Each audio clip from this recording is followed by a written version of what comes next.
तो आयुष्यामध्ये काय प्रसंग असे घडले ज्या प्रसंगाने मला प्रभावित केलं, ज्या प्रसंगाने मला इथपर्यंत आणलं.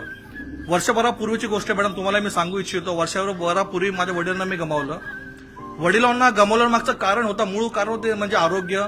आणि आपली परिस्थिती नव्हती की आपण आपल्या जेव्हा वडील गेल्यानंतर आपण जे बोलतो माणूस गेल्यानंतर आपल्याला त्याची जाणीव कळते. आज मला ती गोष्टी जाणवते की मी जर माझ्या विभागामध्ये जे 2015 साली निवडणूक झाली होती त्यावेळी जर मी चांगल्या व्यक्तींना निवडून दिलं असतं तर माझ्या विभागामध्ये एक शासकीय रुग्णालय असतं, ज्या शासकीय रुग्णालयामध्ये माझ्यासारख्या सामान्य गोरगरीब कुटुंबातला व्यक्ती, त्याच्या कुटुंबातला कोणताही व्यक्ती असो, त्याला योग्यरित्या उपचार मिळाला असतं. आज माझ्या वडिलांना उपचार न मिळाल्यामुळे माझे वडील म्हणा, माझे चुलते म्हणा, यांना गेल्या 6 महिन्यामध्ये मी गमावलंय.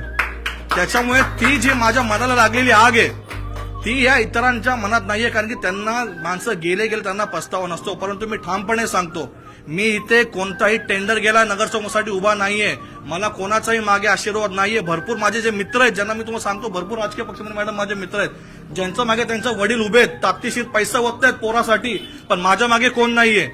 माझ्या मागे या 8 नंबरची जनता आहे.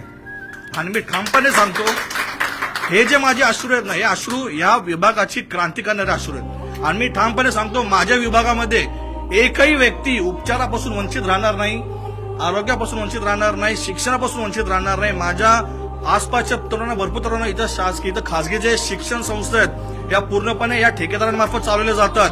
आपल्या गोरगरीब मुलांना मॅडम शिक्षणापासून वंचित ठेवलं जातंय. त्या कारणास्तव या लढ्यात मी उभा राहिलोय.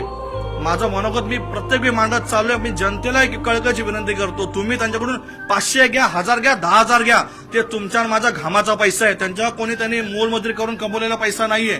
हक्काने तो पैसा घ्या, परंतु मतदान देताना आपल्या कुटुंबामधल्या त्या बारक्या पोरीपासून, बारक्या आपल्या भावापासून ते आपल्या वरिष्ठ, आपल्या आई वडिलांपर्यंतचा चेहरा एकदा नक्कीच पहा. ते बघून आपण मतदान करा.